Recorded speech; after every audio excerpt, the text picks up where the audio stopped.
And we are back, ladies and gentlemen, for episode 7 of season 2 of Euphoria. The whole gang is here. We got one more episode to go, and then we're going into the end game finale. But before we get there, we got to talk about the play, which is basically Lexi's whole play, and how it played out, and what it triggered, and what it did, and what are the ramifications behind it. And we're going to give you guys the good, the bad, the ugly. And we're gonna go and completely break it down. So if you hadn't seen the episode yet, make sure you go and watch it. Come back to this discussion. We already are gonna probably do something along the lines of like a first reaction, I believe. And so we'll see what happens. All right, you guys, y'all ready? All right, let's do the daggone thing. All right, so first off the gate, I think this started off with a backdrop image what we thought was Rue. And I was like, whoa, what's going on? And then we realized it starts to transform into this transition where it's not Rue, but Rue is actually in the stands watching the play out. I wanted to ask you guys, what did you guys think about the transitions and just the visual aesthetic of this episode? Because it's this, I don't know what kind of budget Lexi had. But it just didn't add up, but it was visually amazing. But how will you guys want to tackle it? I'm not sure. I'm not sure if I'm remembering the initial Rue moment that you're referring to, but the first thing I remember was some kind of like static shot, almost damn near like still image, and there was like a Stanley Kubrick effect where it's like the music's going and it's like, Jesus Christ, this is like a real, I think they call it like overture or whatever. Right. Like before the suite or the suit starts or whatever. And I remember it went on for a minute without anything happening. Right. I don't know if it'll be like this in the final edit. I'm assuming it'll be similar, but I thought that was intriguing. The way that we're sort of initiated into the episode was interesting, because it almost firmly states that like, yeah, this is sort of Lexi's episode, bizarrely. Right.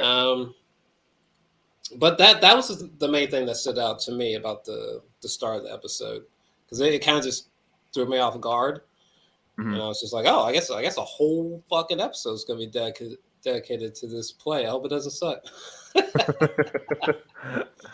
Oh yeah, we're gonna definitely have to talk about everything that went down as far as content of the play. Nat. As far as the transitions, I was confused certain parts of the episode. Like, I felt like, is this the play or is this something that's happening outside of the play?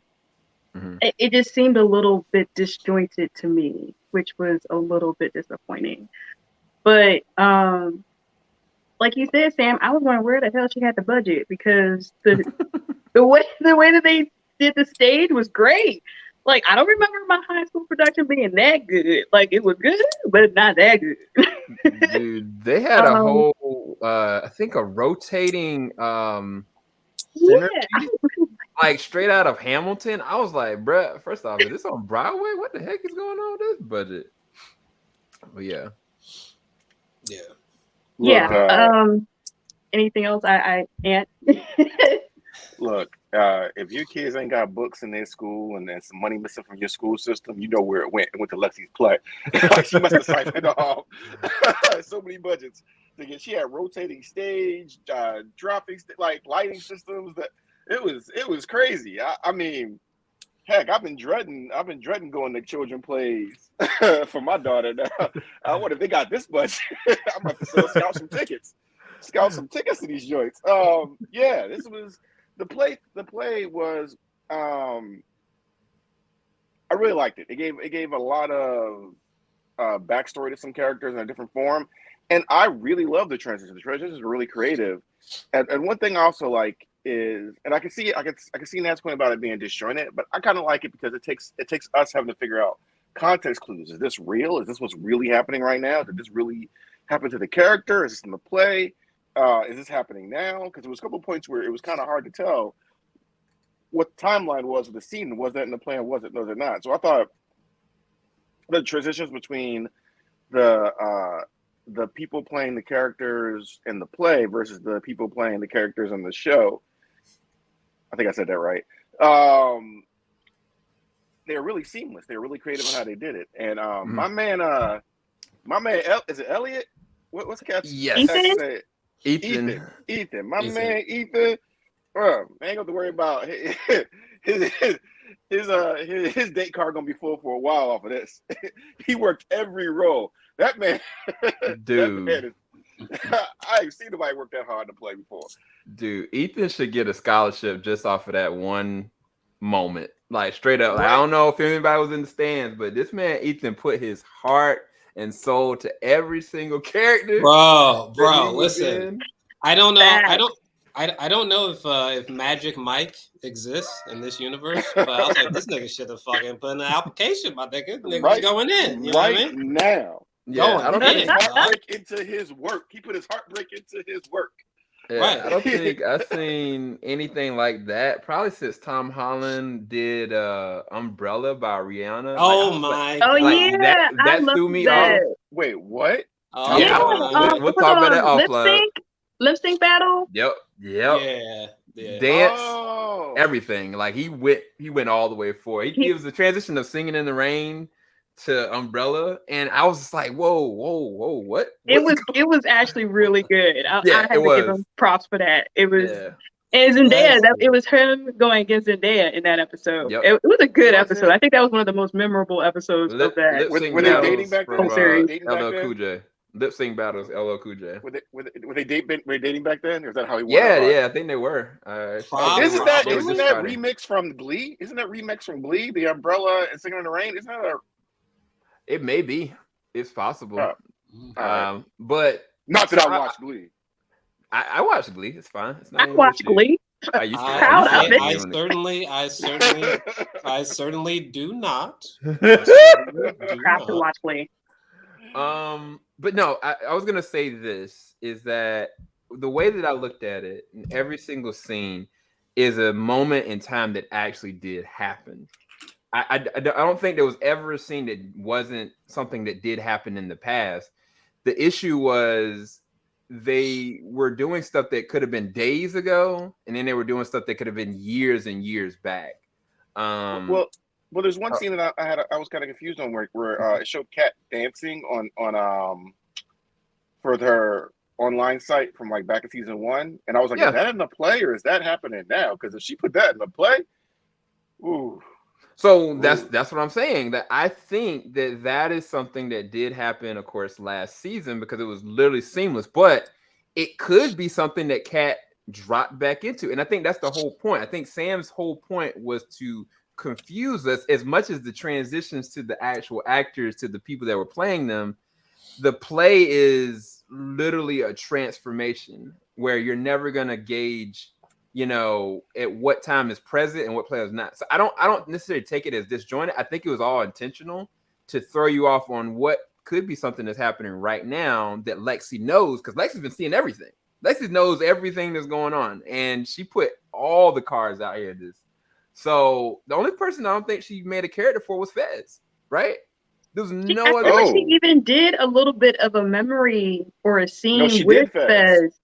And Rue, actually. I'm like, I don't even realize they hung out like that back in the day. So it was just really interesting how a lot of the events, even like Rue's dad's funeral and like even stuff with her dad, you see it from Lexi's point of view, because I think last season you saw it from Cassie's point of view. Right. So it was really nice to see it from her point of view, especially when she was in that car. Another car analogy here with oh my God, to the past with the dad. I'm like, what is up with the cars this season?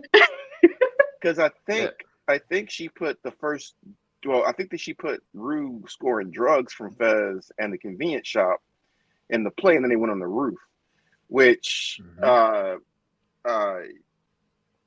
word to wise young girl, if you're gonna be dating drug dealers, don't put their business transactions on. Like that's this face right here. It says it all. Yeah.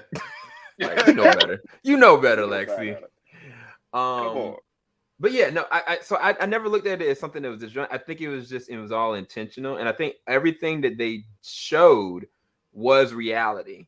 It's just I think that I mean, of course, she didn't put their actual names in there, but everybody knew what their role was. It's just initially when it started, I was like, yo, Lexi ain't gonna have no friends after this.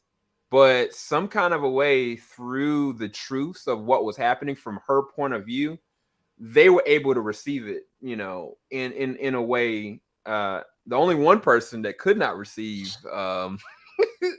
what Lexi was throwing at him was your boy Nate. Nate, man, surprise. They did Nate. I ain't gonna lie though, they did Nate bad because that was character assassination. Nobody's supposed to know about what Kat and Maddie knew about, which is the pictures on his phone and then the possible other stuff, and they just aired his stuff all out there. And like the tension in this episode and how it just kept on winding and I didn't know who was going to set off something first, because at first I was like, yo, Maddie's about to go off. Then I was like, oh snap, Nate's about to pop off. But by the end of the episode, Cassie looks like she's going to kill her own sister. Like she's that messed up. And Nate, it was an intentional strategic move by Nate. Because Nate was like, yeah, I can't necessarily get involved in this, but I'm pissed off enough to know I can set a fuse off and she'll deal with this, And yeah, I don't know. That whole scene, I was proud of Ethan, but yet at the same time, I was like, the ramifications of this, Lexi, I don't know if you're ready for them. I don't know. What did y'all think about the whole Nate situation? I'm worried about Ethan now because I feel like even though he's not directly involved, he acted his butt off, and therefore there are repercussions, at least as far as Nate's concerned. So I feel like he is in danger. Dang, you said he's gonna break his legs? Is that what you're trying to say? I don't know, but I'm praying for Ethan. But like you said, I definitely enjoyed his performance. But Nate, I also think they did him kind of dirty because it's kind of like that's his business. It's like you're showing or trying to out someone and they don't have permission to do so. It's one thing if Nate was in on it. He wasn't. And yes, this is Lexi's version of what she thinks of Nate and his maybe questioning his sexuality, but that still wasn't her place to. Yeah. I felt actually a little bit sorry for him because that's not how, if he was going to out himself, that's not how, that wasn't the way to go. Right. If it was again, it was out of his control, and his big thing is control. And now he feels like people know, people can guess. It's probably obvious who it is, but it could be interpreted as just, someone's opinion. But high school is vicious. Right. And I don't know, y'all. I don't know. Look, they all know who these people are. And but again, no matter what Nate's done, I'm not for people outing people against their will, right? That's their own journey. That's their own path. It's not for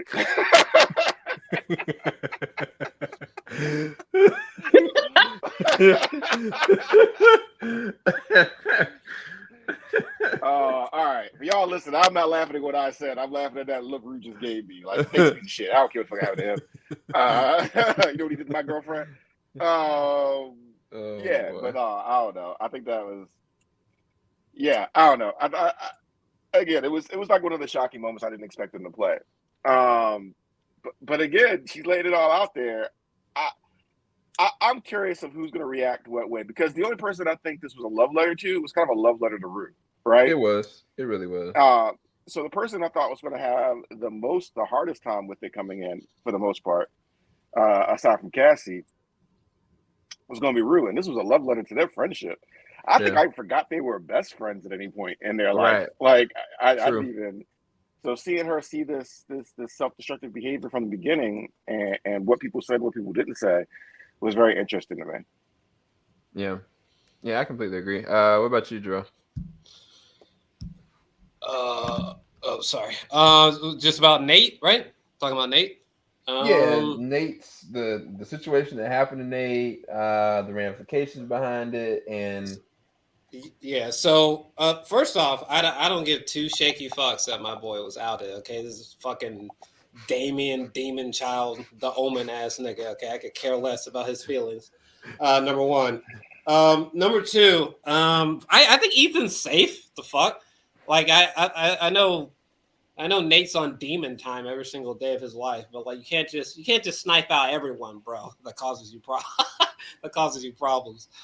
So I think Ethan will probably be all right, but I think the biggest thing that stood out to me, honestly, is like when they were showing the gym sequences and there was a lot of like homoerotic implications, you know.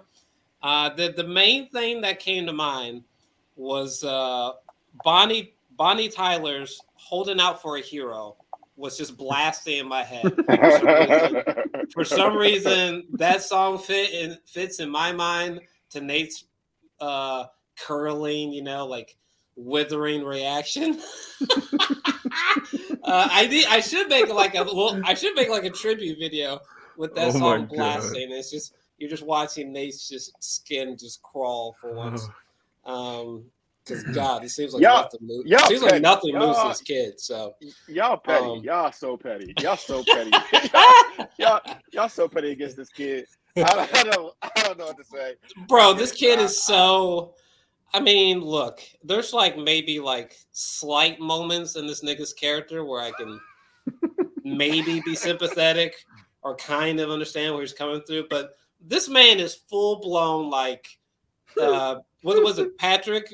Right, in American Psycho, I think it was like Patrick Bateman, some shit like that. But he's full blown fucking Patrick Bateman. All right, this kid's 2 steps from being fucking Jeffrey Dahmer. Okay, he could be. You mean Norman Bates from Psycho?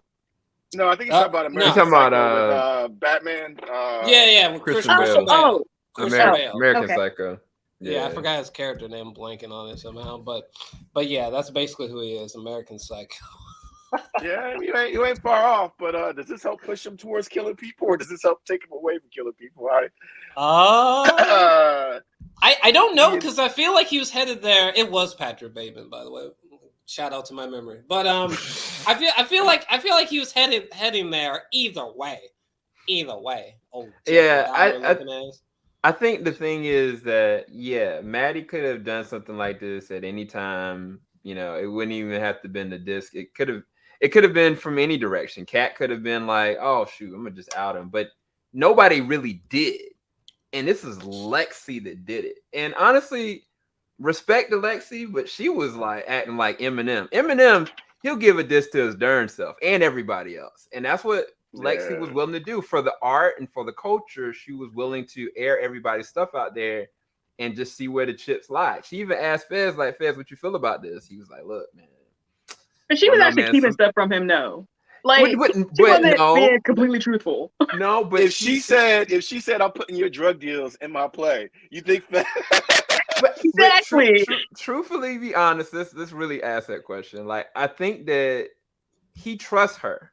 He really do trust her. Like, at the end of the day, like, he's like, look, Lexi, man, I trust you. I could see him saying something like that. And I think that he kind of said the same thing. Like, look, you gonna possibly hurt some people, but sometimes some people need to get hurt. And she was like, all right, that's all I need. But again, the way that Lexi tackled this play, like, she was like a commander. Like, behind the scenes, every cue, she was just on it. From an acting standpoint, this was Lexi's episode.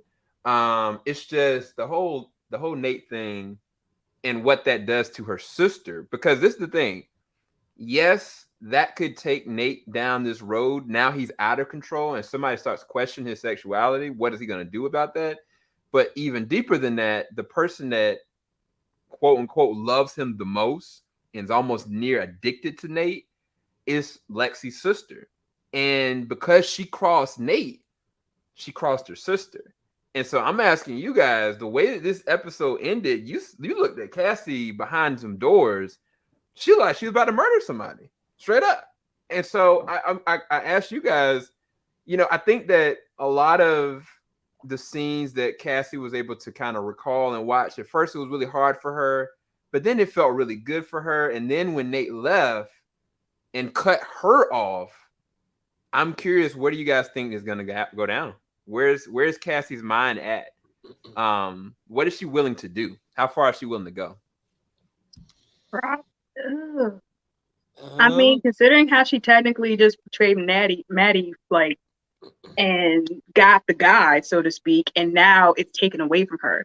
Another guy is taken away from her. It's kind of like her dad went off on his own. That wasn't really Lexi's fault. So she really didn't have anyone to blame. Now she has someone to blame for taking someone away from her. Yep. And that's her sister. So who knows what's going to happen? She got them crazy eyes, and I think her crazy just got activated, like, for real.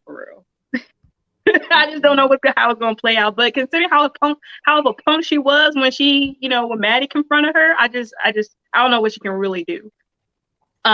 She may hurt herself. I just don't know. And I thought it was interesting how she's pretty much a Maddie 2.0 when it comes to Nate. And even Maddie was like, yeah, I see. Yeah, right. He definitely has a type. And I was actually happy that Maddie was actually cheering on that part. That's like the only like positive aspect of that particular scene that Lexi did with the dance scene. But yeah, Cassie, I'm telling what's gonna happen with her. Right. I wonder if Lexi did this kind of on purpose to like expose Nate, embarrass him, and kind of highlight the friendship that Maddie and Cassie had, because it was also like it showcased that really positively. Yeah. And so I mean, I think I've been working on the assumption that she's naive and just putting this stuff out here because this is the story she saw, right? But I wonder if there's some ulterior motives in there, or some tools she's implementing to help people see what's really going on, give them a reflection of themselves and the stuff they're messing up. Like, you're messing up your friendship over this guy that's not worth it and probably isn't really as into you as you think. You know, so I don't know. I just wonder if that's a possibility, or am I giving her too much credit? You think she's possibly trying to protect her sister from an obvious detriment and danger? Given what she knows what happened with Fez, given what she knows that Nate's capable of. I mean, Lexi was the one that told Cassie, like, he's been talking down to you since you were kids. And so it's possible that she's like, shoot, I'm going to tell his truth, and maybe this will give him some fresh perspective. But at the same exact time, like, maybe this will push him away from my sister. But again, out of respect, she should know how volatile this man is. Like, he's going to, he's going to hurt the person closest to him through this, no matter what. Yeah, but when a big bad gets his ass whipped on in front of everybody, you kind of like, you know what I mean? Like, in her mind, she might go, "What are you going to do? My boyfriend just beat you up already. He can beat you up again," kind of thing. You know what I mean? Like, so yeah, I don't know.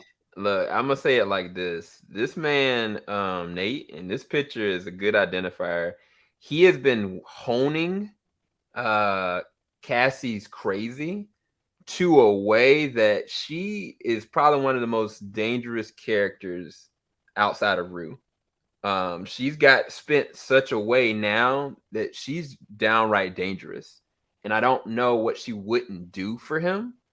And I think that he knows that. Or if he doesn't, he doesn't care. Either way, I mean, him just unleashing somebody like this is something that Nate would do inherently, unfortunately. Jarrell, do you have anything to add?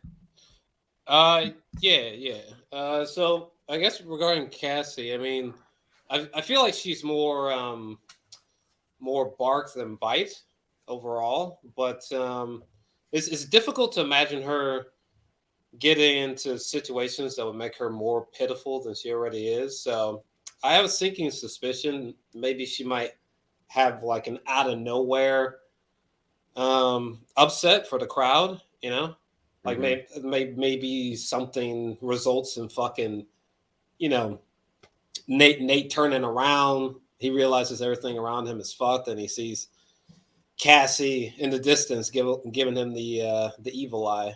I could totally see something like that happening this season, just because she she's just been so pitiful. Jesus Christ. It's like watching Bambi like crying and be like, help me. I can't get free. Help me. And literally it's just a sheet for like a bed. It's just laying on this fucking deer. She's like, help me. It's too heavy. I can't get nowhere. So it's really hard to predict where this show is going. It's pretty unpredictable in my opinion. Like literally next episode, Ashtray, Lexi, and Fez could all get killed in a drive-by for all I know. It's pretty unpredictable storytelling, but that'd be my best crack as to what awaits Cassie around the corner. For sure. Right. So the other thing I guess we gotta talk about is Fez, man. So Fez, we know that Faye's boyfriend is trying to set him up. They about to get raided. It looks like Ashtray is kind of hip to the situation of what's going down, but it's already too late because, the wolves already in sheep's clothing are just sitting there waiting. Matter of fact, I forget if it was Faye's boyfriend that put the phone down or if it was Faye, but they're ready. They're already locked and loaded. And I felt like Faye, she was kind of having a turn of heart a little bit. Like it seemed like she was kind of conflicted whether or not she wanted to like turn on the person that's been legit helping her this whole entire time.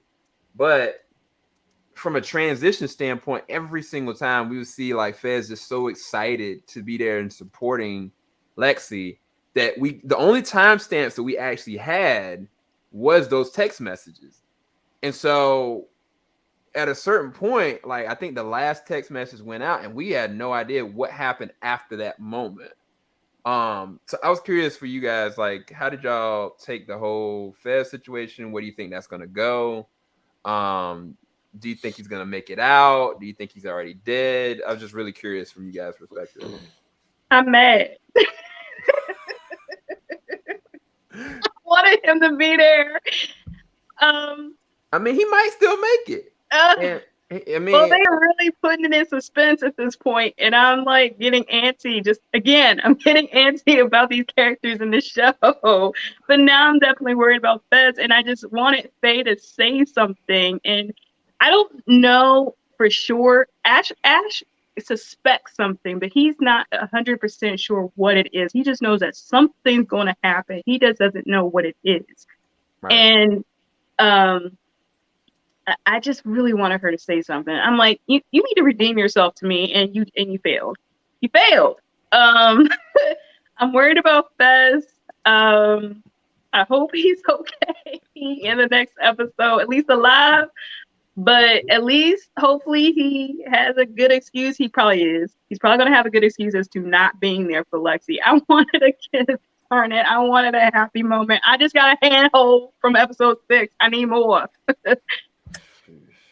Okay, so listen. I was Fez. First off, there's no way that Fez is making it to that fucking play.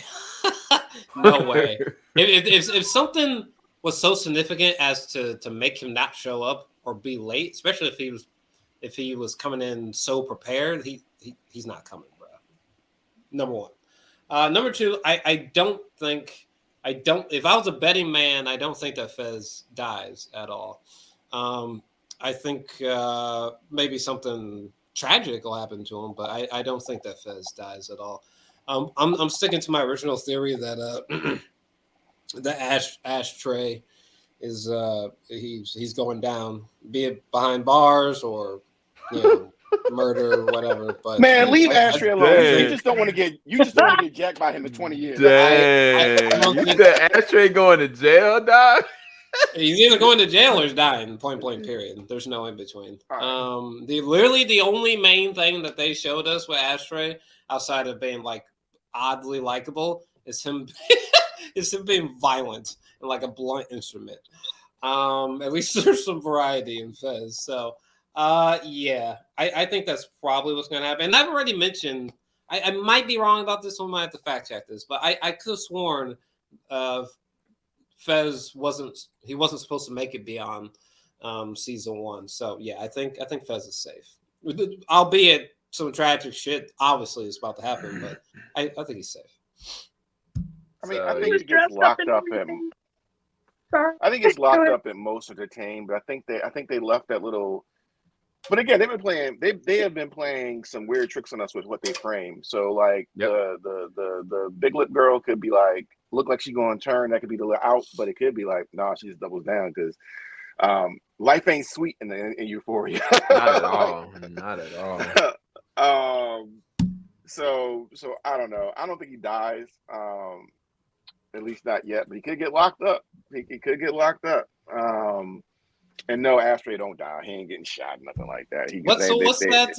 What's that quote from Westworld that I love? Was it these violent delights have violent ends? Just saying, my niggas. Just saying.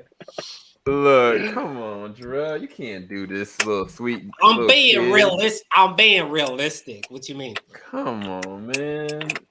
You want the little kid to go, man? The same little kid who like murdered somebody with a fucking hammer, like he was a chimpanzee when he was a kid. Spare me. Hey, look. Hey, he murdered somebody that was about to murder. I mean, that's called self-defense where I come from. But since we live in Maryland, there's no self-defense law. I guess you might be right. So. Look. Nah. So I think personally, I think Fez gonna make it out. 100%. I don't think whatever it is, it's not what we think. I think most likely he probably got out, but Ash may get to be the one that's got busted. But I do think what would be interesting is if Cassie tried to get revenge on Lexi by doing something to Fez or setting Fez up or something like that. Because I don't really suspect Cassie like just violently coming at her sister. She's way too out there for that right now. But I could see her like, okay. So I don't know. I really don't know, but it's gonna be something that we don't suspect. But this episode felt like it was a part 1. As a matter of fact, didn't it end on to be continued instead of the end? Pretty much. I feel like the play didn't end, and we definitely don't know what happened with Fez. So there's definitely, I feel like this is definitely one of those few 2-parter kind of episodes. I feel like this season was definitely like a lot of 2-parter-esque episodes. It felt like it was a continuation of like the previous episode in some way, shape, or form. So, right. So as long as Lex doesn't pull an Amber from Invincible and be like, "Why didn't you come to my play? I was locked up for murder."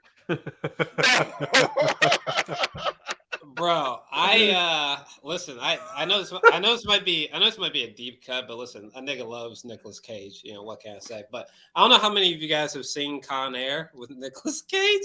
God, that's my fucking movie. But there's a scene in Con Air where like finally all the big shit is done with. Like Nicolas Cage shows up to his wife finally, and like he's all beat up, he's all fucked up. He still has the bunny rabbit he meant for his daughter. It's like it's been like a sewer and shit. It's got like blood on it, and he's like, "Oh, hey baby, I got something for the girl." You know what I'm saying? I think I could totally see some shit like that. I could totally see like the show's over, the seats are emptying, Fez shows up with like a fucking pack of ice on his head. He's all bloody and shit. He's got like one fucking rose. He's like, "Oh, I just got caught up real quick." So put it on for me. Put it on for me. We ain't get the cast. Well, you can do it yourself, right? Dog, y'all are hilarious. He was looking so adorable with his little suit, and he had flowers and everything. Like he was ready. I know. Yo. Did he have a tux on? Yeah, I didn't feel like it was a suit. It was like he had like a blazer. He had like a little tie, and I think maybe khakis. What?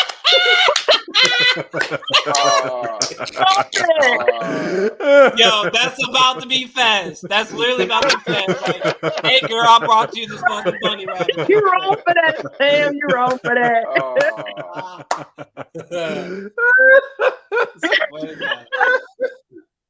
Oh snap!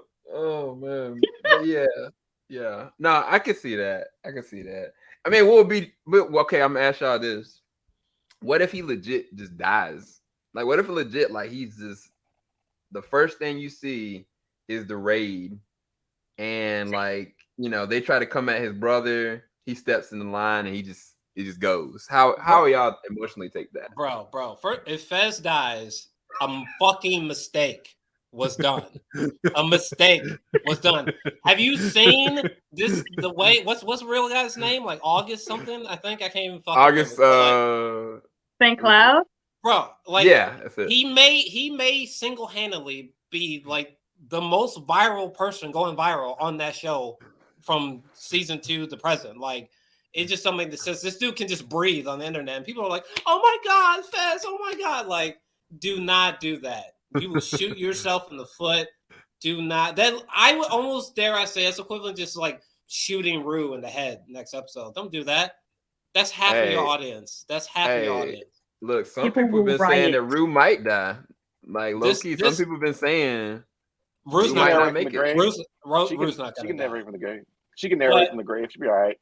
Like, bro, this unless you want like a worse reaction to what happened to Glenn in The Walking Dead, don't fucking do it. Don't do that. Don't do it. Look at that. Look at my beautiful drug dealer. But look at it. I'll be like second tier, maybe.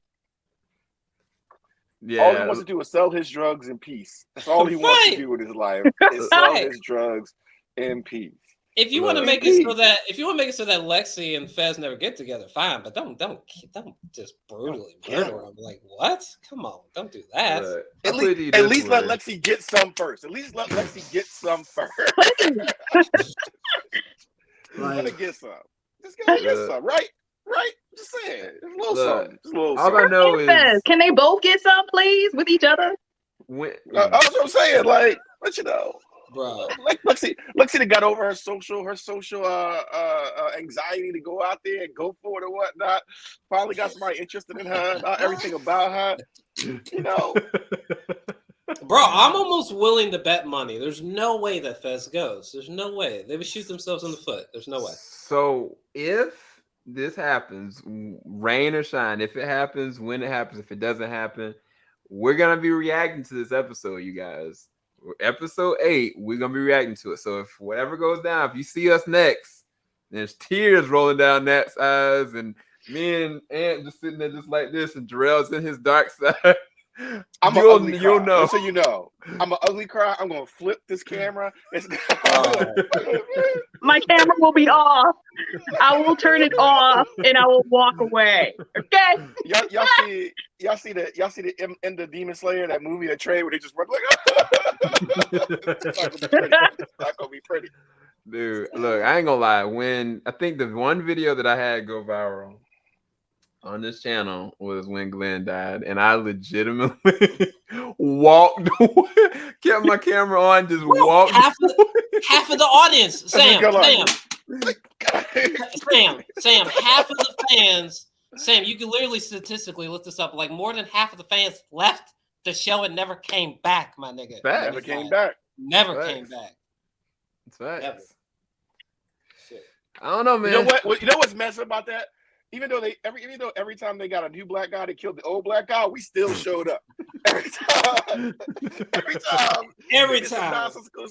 We still showed up. You killed Glenn again? Nah, get out of here. Yeah, it's bad enough you did it in the comics. Come on, man. Yeah, man. Look good, have his happy ending. So, okay, I have a better question. Say, hypothetically speaking, something happens to Lexi, right? Like, say Lexi dies, and that is the tragic situation because of Fez's lifestyle that causes the death of Lexi, and that's the reason why they can't be together. How y'all feel about that? And I mean, this is the worst case scenario. I'm not saying we haven't seen the next episode, so I'm just spitballing here because I'm thinking about how this can go. Look, why you putting that on the universe, Sam? Right, what the fuck? Like, yeah, why you speaking evil, Sam? Why you speaking that evil? Why you speaking that evil, Sam? Look, I'm not Ricky Bobby. I'm not Ricky Bobby. That's not even the plot, man. That's not even the plot. But no. Okay, y'all remember this scene, right? Remember this scene. when the whole backdrop of this, I was like, okay, this is the framing of their relationship.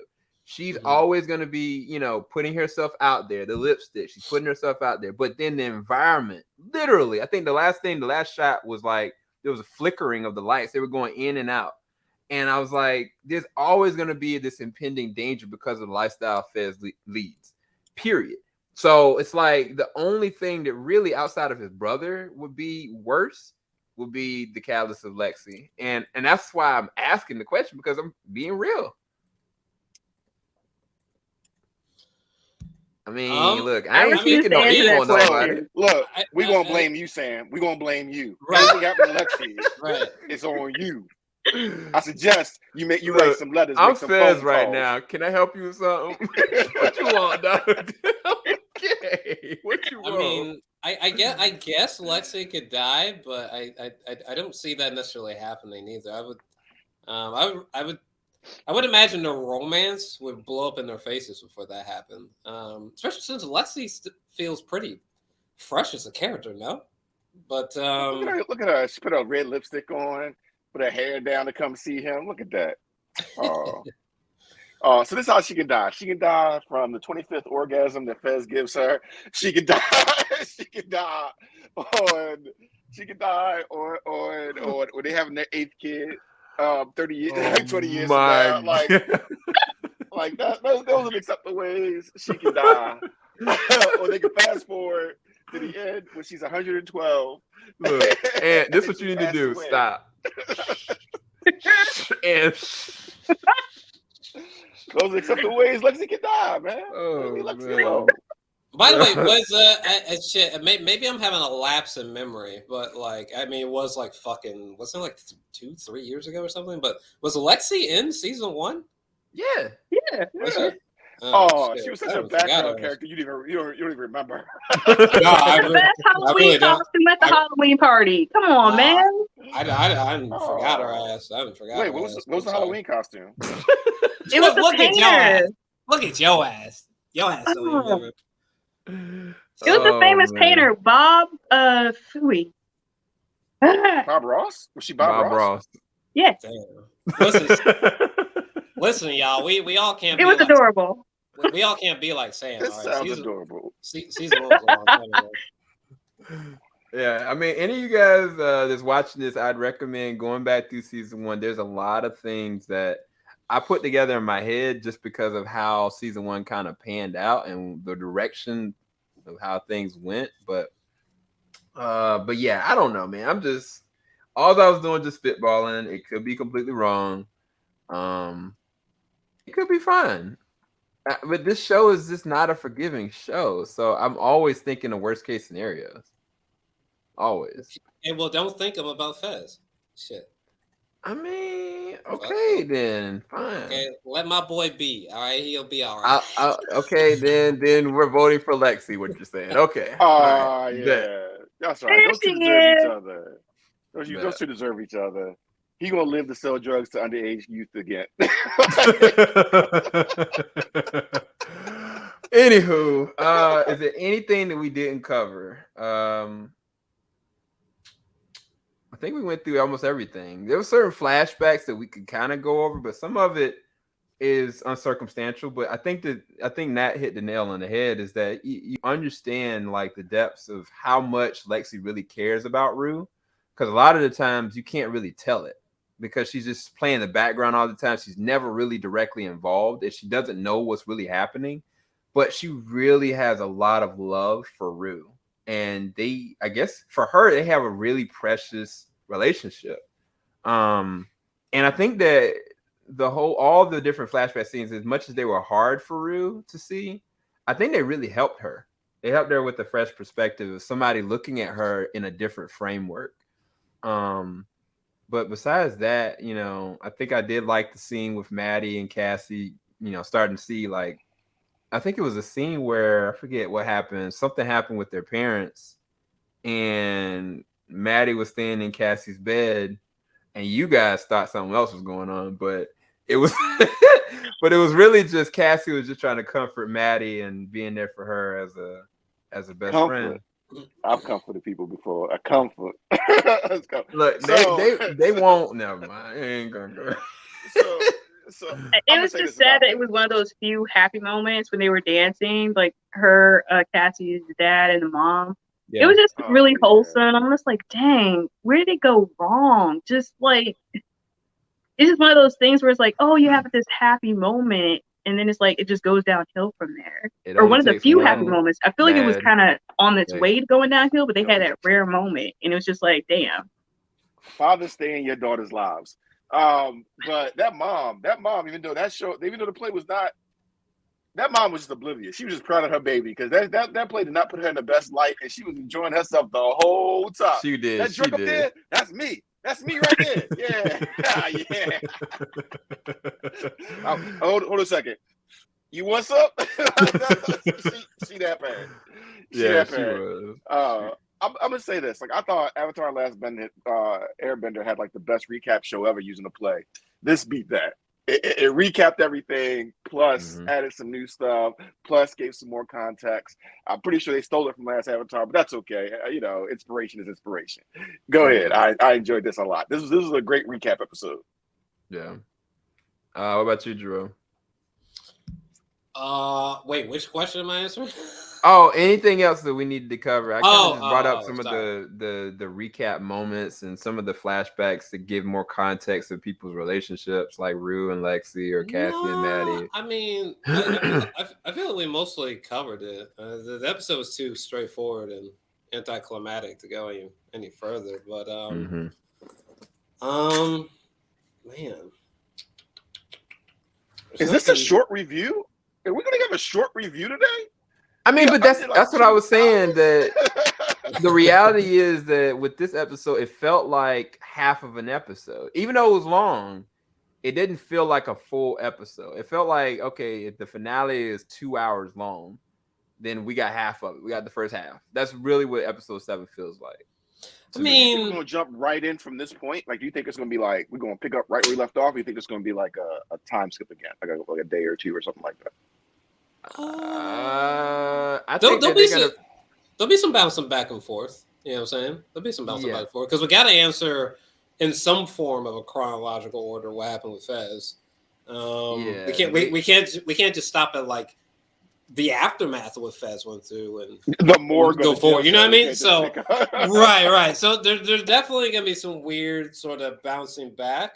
I'm sure there'll be some great tension with that. But I don't know. It's really hard to because I don't really watch dramas like this. If I'm just being completely honest, especially not like I'm just gonna label it like school dramas. So it's really hard to discern what could possibly be coming next. Like literally, Rue could get kidnapped in the first 3 minutes, and we're like, oh yeah, we forgot about the drug lord lady. So it's hard. It's hard to say. It's really hard to say. Yeah, I think that the episode is going to start how the season began, which was with Fez's backstory.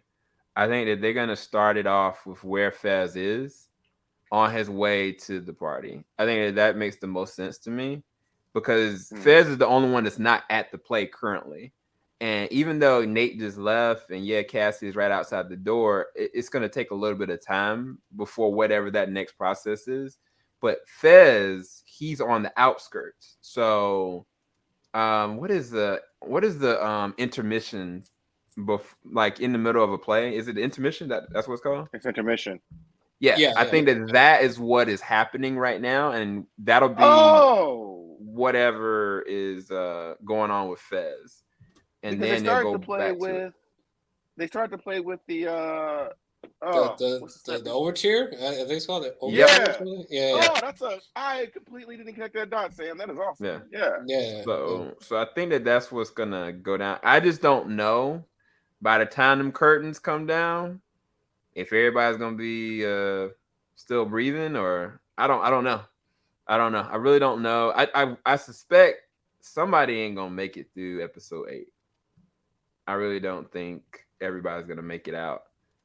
But I don't think it's gonna be as cookie cutter as we're thinking it is. Like, Sam is way too messed up in the head for that. And I'm not talking about myself. I'm talking about the creator. But yeah, that's all I got, man. We're gonna end out early. It's been 50 minutes. I think we went in tight. We just need the next episode like right now. Like if we had it right now, we'd probably be reacting and watching it, which not to say we don't, but anyway, we're gonna go.